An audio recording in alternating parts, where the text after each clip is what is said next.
Je m'appelle Omar Arban et je suis coach en développement personnel. Avant de faire ce métier, j'étais conseiller financier. C'est un métier que j'ai apprécié au départ et je me suis vite dirigé vers l'audit entreprise. C'est un métier qui est différent.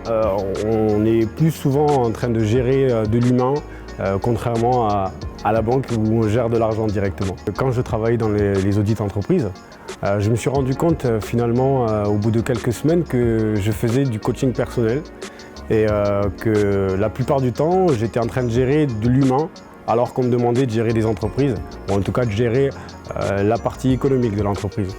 Et naturellement je me suis dirigé vers le coaching personnalisé, tout simplement parce que j'en avais marre de me cacher derrière les entreprises alors que je faisais du coaching personnel. Donc j'ai suivi une formation sur la PNL, c'est la programmation neurolinguistique. C'est clairement mon métier aujourd'hui, en fait, c'est de comprendre comment les gens se conduisent face à des stimuli.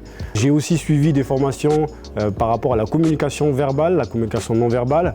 J'ai aussi suivi des formations par rapport à la gestion des émotions, la gestion de la peur, tout simplement parce que j'ai remarqué que la plupart du temps, les gens étaient freinés par leur peur et leurs émotions. Agir, c'est plus qu'un verbe pour moi, c'est un plan d'action, c'est un mot d'action.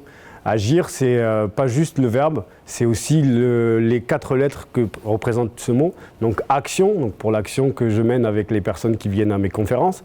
La gestion, j'apprends aux gens à gérer leur temps, leurs émotions, leurs peurs, leur environnement, leur paradigme.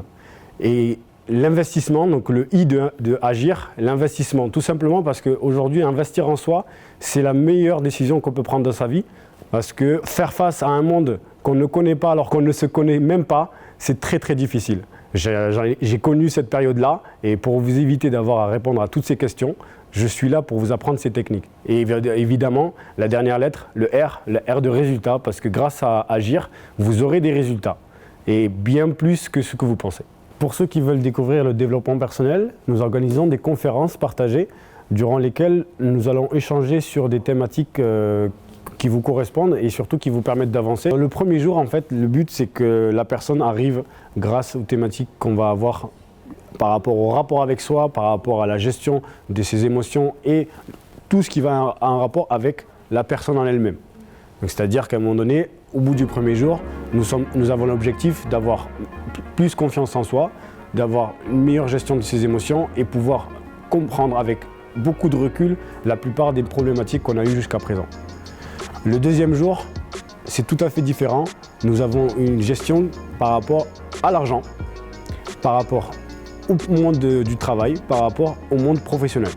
Donc, le but est de faire comprendre aux personnes que pour, par exemple, une personne qui voudrait chercher un travail, tout simplement, pas juste vous apprendre à faire un CV, c'est surtout vous faire comprendre qu'à un moment donné, il faut que vous parliez à quelqu'un qui a une entreprise et qui veut reconnaître dans votre CV et dans votre lettre de motivation la personne qu'elle recherche. Ça va être un panel de personnes qui vont être autant au chômage, en recherche de monter en compétences pour des personnes qui sont salariées et qui veulent passer au-dessus, des personnes qui sont en train d'entreprendre et qui veulent avoir de la motivation et de la discipline, des chefs d'entreprise qui veulent avoir une meilleure façon de communiquer avec leurs employés, des personnes qui même veulent avoir juste un meilleur impact sur leur environnement et sur leur entourage.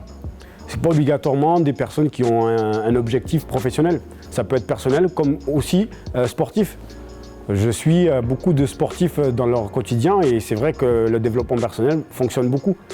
Déjà pour la préparation mentale. Le développement personnel, c'est se dire, face à des situations, il y a des solutions et vous en donnez le plus possible. Vous pouvez très bien réagir de manière naturelle, mais vous avez aussi le choix de réagir avec des techniques qui sont plus qu'efficaces et qui ont prouvé leur efficacité.